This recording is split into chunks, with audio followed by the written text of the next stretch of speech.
দর্শক আপনাদের সবাইকে স্বাগত জানাই আমাদের আজকের অনুষ্ঠানে। সবার জন্য রইল অনেক শুভেচ্ছা। কানাডায় নির্মিত এবং টরন্টো থেকে প্রচারিত আমাদের আজকের এই আয়োজনে আপনাদের সাথে রয়েছি আমি নাজমা কাজী। অনুষ্ঠান শুরু করব একটি কবিতার আবৃত্তি দিয়ে। তোমারে জিগাই সই মুন্ডা এমন করে কেন, ভোরায় আসর পারে কাওয়াসিলের নাহাল ঠোকর দেয়, জানি ঠেকি পার পারে বুকের মধ্যে মুঠা মুঠা চাউল বিলাই আতুর ফকিরে। হ মানুষ দিছি মসজিদে 5 শিকা, বুঝি জৈবন দিয়া তারে জানবার পারি নাই, আসলাই বান্ধে রাখছি তাবিজ এক, মনে এমন করে কেন কও না গো সই, আন্ধার নাই মাহে যেন আমারে দেখা, শরীরে কি জ্বালা ধরে খালি, বুঝতে সবুর হ মন, দূর হাট ধনে হে আনবো সে সালার মলম, সেই আশা তার হয় না কে গো সই, তোমারে জিগাই সই যারে আমি ডাকি মানি পরাণ বইল্লা, হে কেন রাখে না আমার পরাণের খবর, মুন্ডা সে আমার পড়ে গো সই, সিমের পিসির নাহান খালি পড়ে।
ছায়া ঘনায় সে আসে, ওই আসে গহন মেঘের ছায়া ঘনায় সে আসে।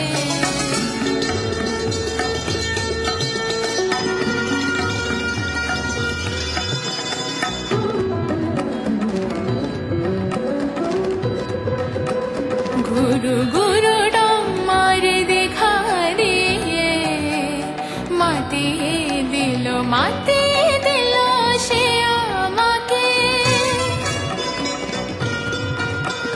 প্রাণে সে তার বাঁধিয়ে সুরে সুরে সাধিয়ে, সে যে ঝরে ঝরে পড়ে আমার বিজন অন্তরে, ঝরে আমার বুকের ভালোবাসার বিশ্বাসে, সে আসে গহন মেঘের ছায়া ঘনায় সে আসে, ওই আসে গহন মেঘের ছায়া ঘনায়, ওই আসে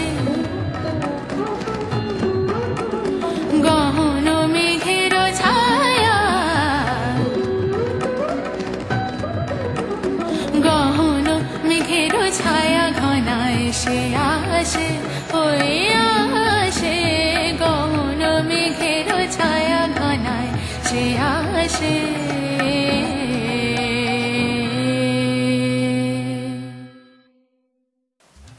গণপ্রজাতন্ত্রী বাংলাদেশের ৪১তম স্বাধীনতা দিবস উপলক্ষে বাংলা টেলিভিশন কানাডার বিশেষ অনুষ্ঠান প্রচার হবে ৩১ মার্চ শনিবার বেলা ১১:৩০।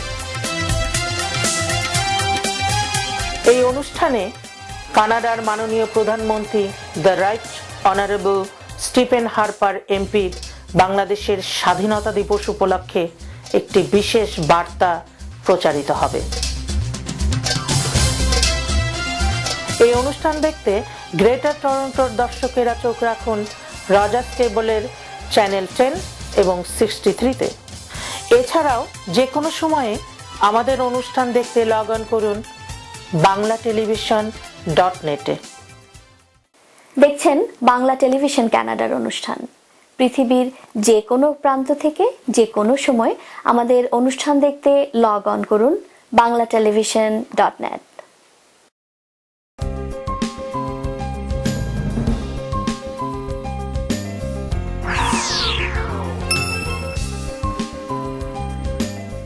প্রণবেশ পোদ্দার দীর্ঘদিনের অভিজ্ঞতা নিয়ে আপনাদের সেবায়।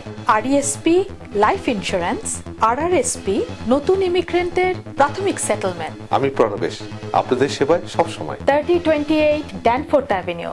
পল্টু কুমার শিকদার, বাংলাভাষী Canadian barrister, immigration, personal injury, criminal law, real estate সহ যে কোনো বিষয়ে আইনগত পরামর্শের জন্য নির্ভরযোগ্য ও বিশ্বস্ত।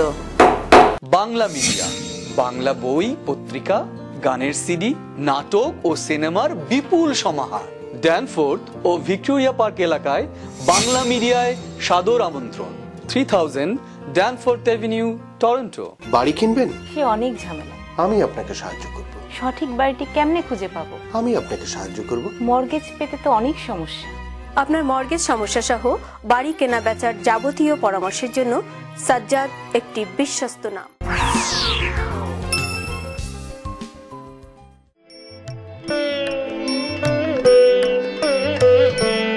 আমার সকল দুঃখের প্রদীপ জেলে দিবস গেলে করব নিবেদন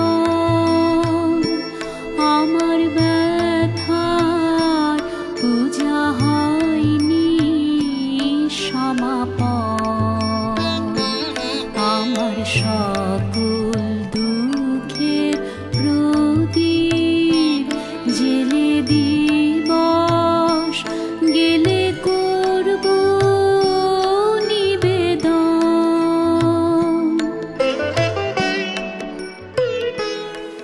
দর্শক দেখছিলেন ফারহানা শান্তা পরিবেশিত একটি গানের কিছু অংশ। অতিথি উপস্থাপন পর্বে আমাদের আজকের অতিথি কণ্ঠশিল্পী ফারহানা শান্তা। আমাদের স্টুডিওতে শিল্পীর সাথে কথা বলেছেন শারমিন আক্তার। শুভ সকাল শান্তা, বাংলা টিভির স্টুডিওতে আপনাকে স্বাগত। কেমন আছেন আপনি? ধন্যবাদ শারমিন, আমি ভালো আছি। আপনি ভালো? জি, আমি ভালো, ধন্যবাদ। আজই প্রথম টরন্টোতে অনুষ্ঠিত হতে যাচ্ছে আপনার প্রথম একক সঙ্গীত সন্ধ্যা। প্রস্তুতি কত সম্পন্ন করেছেন? প্রস্তুতি আসলে চূড়ান্ত পর্যায়ে, সবকিছুই মোটামুটি রেডি হয়ে গেছে, শুধু মঞ্চ সাজানোটাই বাকি আছে। তবে দুপুর থেকে লোকজন শুরু করবে মঞ্চের কাজ, মঞ্চ সাজানোর। আর এই তো। কি গান উপহার দেবেন দর্শকদের? আমি আসলে অনুষ্ঠানটি সাজিয়েছি ঠিক 2 পর্বে। প্রথম পর্বে থাকবে রবীন্দ্রনাথের গান, আর দ্বিতীয় পর্বে থাকবে লালন ফকির, হাসন রাজা, পুরনো দিনের গান, আধুনিক গান। আমার ব্যথার পূজা হবে সমাপন আমার সকল দুঃখের প্রদীপ জেলে দিবস গেলে করব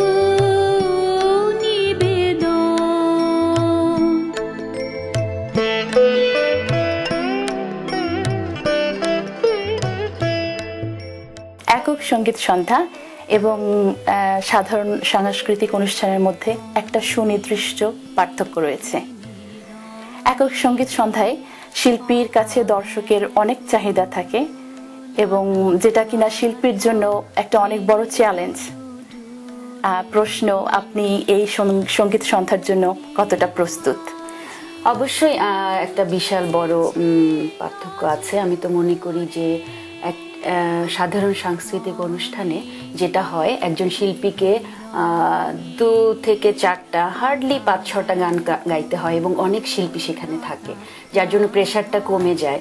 আর একক যখন সন্ধ্যা হয় একটা শিল্পীর, তখন শিল্পীকে 2 থেকে 3 ঘন্টা গান গেয়ে দর্শকদের ধরে রাখতে হয় এবং একজন শিল্পীকে গান সিলেকশন থেকে শুরু করে প্রায় সব ব্যাপারেই নজর দিতে হয়, কারণ আপনি দর্শক ধরে রাখছেন 2 থেকে 3 ঘন্টা। তো আবার এটার একটা সুবিধাও আছে, যেমন একজন শিল্পী যখন একক অনুষ্ঠান করে তখন একটা সুবিধাও আছে, যেমন সে তার পছন্দ মতো মিউজিশিয়ান নিতে পারে। তো আমার অনুষ্ঠানে আজকে যারা আমার সঙ্গে বাজাবেন তারা টরন্টোর খ্যাতিমান মিউজিশিয়ান, যেমন আমার সঙ্গে আছেন তবলায় রাজীব, কিবোর্ডে আছে অপু, গিটারে আছে শাওন, বেস গিটারে পল, আর বাঁশিতে থাকবে জিতু প্রকাশ। তো ইনারা সবাই যার যার ক্ষেত্রে টরন্টোতে খ্যাতিমান।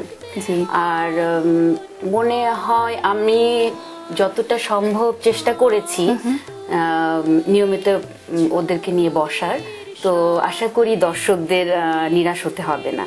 খুব ভালো কথা, শুনে খুব ভালো লাগলো। আমার ব্যথার পূজা হবে সমাপন, আমার সকল দুঃখের প্রদীপ জেলে দিবস গেলে করব নিবেদন। অনেকদিন ধরে গান করছেন আপনি। বাংলাদেশের সঙ্গীত মহাবিদ্যালয় থেকে আপনি স্নাতক ডিগ্রিও নিয়েছেন। সুধীন দাস, খালিদ হোসেন, সাদি মোহাম্মদ, ইন্দ্রমোহন রাজবংশী প্রমুখ এই গুণীজনদের কাছ থেকে আপনি দীক্ষাও নিয়েছেন। জানতে চাই, এই সুদূর প্রবাসে সেই সঙ্গীত চর্চা বা ধারা কতটুকু অব্যাহত রাখতে পেরেছেন? আসলে আমি খুবই ভাগ্যবান যে আমার শিক্ষা জীবনে আমি ওনাদের মতো এমন খ্যাতিমান শিক্ষকের কাছ থেকে শিখতে পেরেছি। আর প্রবাসে এসে এখন আপাতত কারো কাছ থেকে তালিম নিতে পারছি না, কিন্তু নিয়মিত চর্চা করে যাচ্ছি যতটা সম্ভব। আর এখনো আমি কিছু হলেই, সঙ্গীত তো আসলে গুরুবিদ্যা, তো সাদি মোহাম্মদের কাছে আমি ফোন করে, পার্সোনালভাবে ফোন করে কোনো কিছুতে আটকিয়ে গেলে সব সময় পরামর্শ নিই। প্রাসঙ্গিকভাবে একটা প্রশ্ন আমার মনে এসে যাচ্ছে, এই যে কাজের ফাঁকে সঙ্গীত চর্চা করছেন, পরিবারের সম্মতি বা সাহায্য কতটুকুন পাচ্ছেন? আসলে এবারও বলতে হয় আমি আসলে অনেক লাকি এই ক্ষেত্রেই বলবো। বেসিক্যালি কি হয় যে শুনেছি, মানে সব সময় শুনি যে মহিলাদের ক্ষেত্রে যেটা হয় না, যে সংসার করে চাকরি বাকরি করে আর প্রবাসে এটা আসলেই তো অনেক সময় দিতে হয়। তো আমার হাজবেন্ড আমাকে যথেষ্ট সাপোর্ট দেয়। আর আরেকটা কথা আমি আসলেই বলতে চাই যে বেসিক্যালি মহিলাদের কি হয়, এক সময় ছোটবেলায় গান শেখে, তারপরে বিয়ের পরে গানটা বন্ধ হয়ে যায়, কিন্তু আমার ব্যাপারটা কিন্তু উল্টো ঘটেছে।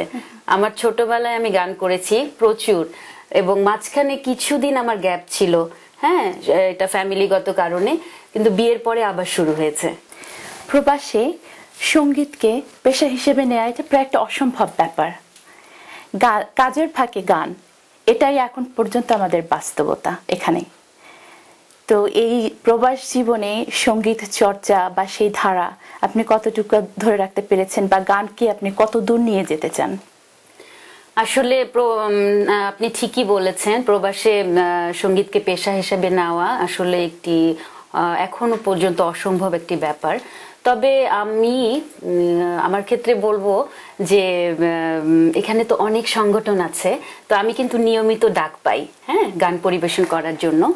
আর আরেকটা কথা আমি বলতে চাই যে এখানে আমার পরিচিত কিছু সার্কেল আছে যারা টরন্টোর নামি দামি সঙ্গীত শিল্পী, তো উনাদের নিয়ে আমার একটা ভবিষ্যৎ পরিকল্পনা আছে এবং আমি এটা কাজ শুরু করে দিয়েছি।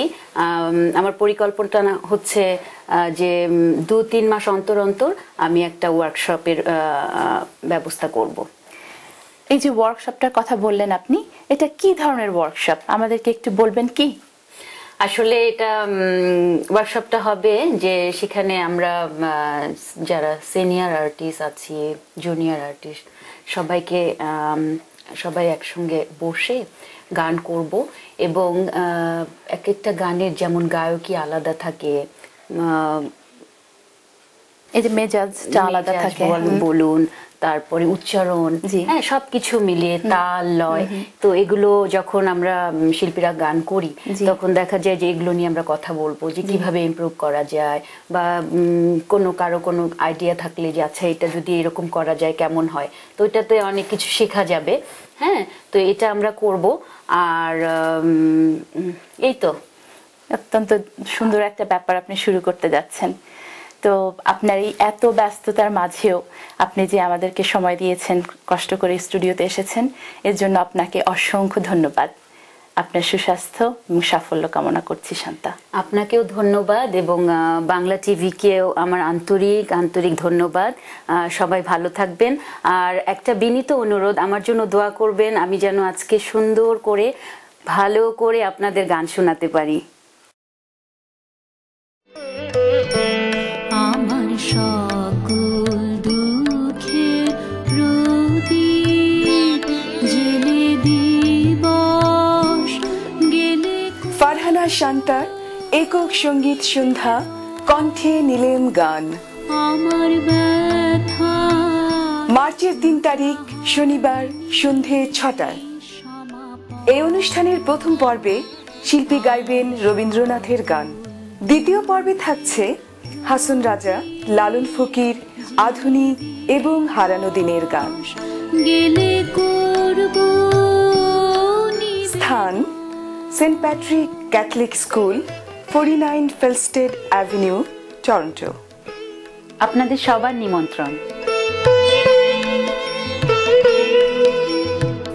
প্রচার সহযোগী বাংলা টেলিভিশন, কানাডা।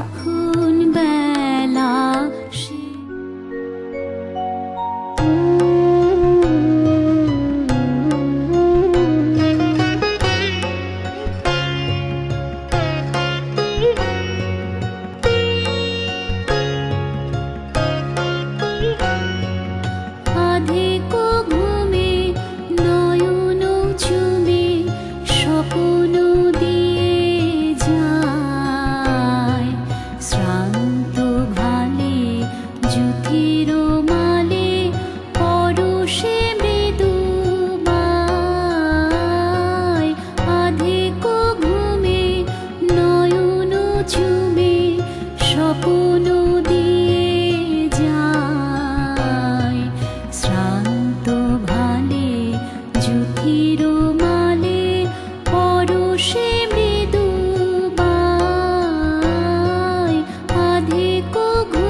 যুথির মালে পরশে মৃদু বাই আধিক ঘুমে নয়ন চুমে স্বপ্ন দিয়ে যায় শ্রান্ত ভালে যুথির মালে পরশে মৃদু বাই আধিক ঘুমে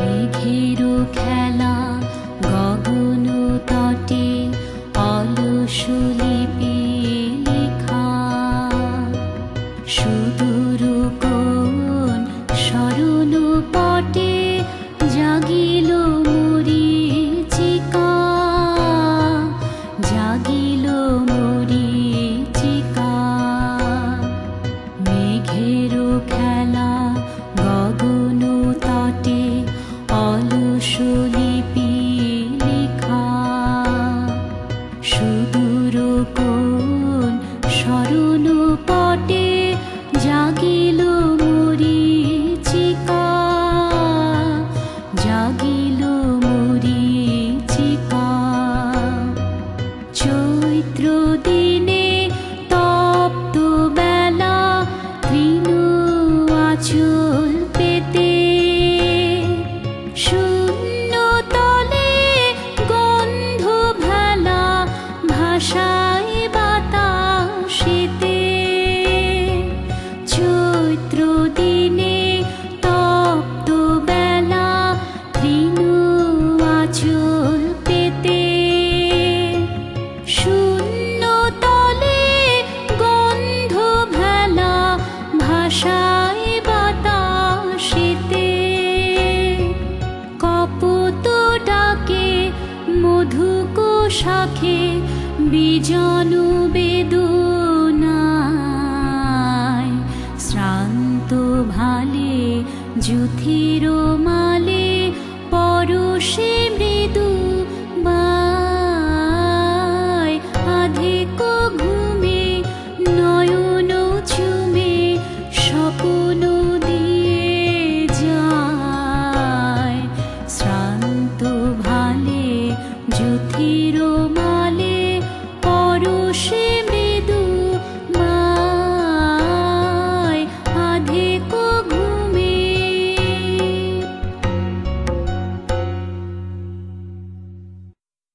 দেখছেন বাংলা টেলিভিশন কানাডার অনুষ্ঠান। পৃথিবীর যে কোনো প্রান্ত থেকে যে কোনো সময় আমাদের অনুষ্ঠান দেখতে লগ অন করুন banglatelevision.net। গণপ্রজাতন্ত্রী বাংলাদেশের ৪১তম স্বাধীনতা দিবস উপলক্ষে বাংলা টেলিভিশন কানাডার বিশেষ অনুষ্ঠান প্রচার হবে ৩১শে মার্চ শনিবার বেলা ১১টা ৩০ এই অনুষ্ঠানে কানাডার মাননীয় প্রধানমন্ত্রী the right honourable Stephen Harper MP বাংলাদেশের স্বাধীনতা দিবস উপলক্ষে একটি বিশেষ বার্তা প্রচারিত হবে। এই অনুষ্ঠান দেখতে গ্রেটার টরন্টোর দর্শকেরা চোখ রাখুন রজার্স কেবলের চ্যানেল 10 এবং 63-তে। এছাড়াও যে কোনো সময়ে আমাদের অনুষ্ঠান দেখতে লগ অন করুন banglatelevision.net-এ। দর্শক, এই ছিল আমাদের আজকের আয়োজন। আপনাদের সবাইকে ধন্যবাদ আমাদের সাথে থাকার জন্য। পরবর্তী অনুষ্ঠান ঠিক এক পক্ষকাল পরে একই সময়ে একই চ্যানেলে দেখার আমন্ত্রণ রইল। সে পর্যন্ত আপনারা সবাই ভালো থাকুন, সুস্থ থাকুন, আর বাঙালির সাথে বাংলা বলুন। গহন মেঘের ছায়া ঘনা এসে আসে ওরে আসে গহন মেঘের ছায়া ঘনায় সে আসে বসেছিলাম যার আসে বসেছিলাম যার আসে বসেছিলাম সে আসে ওই আসে ওই সে আসে গহন মেঘের ছায়া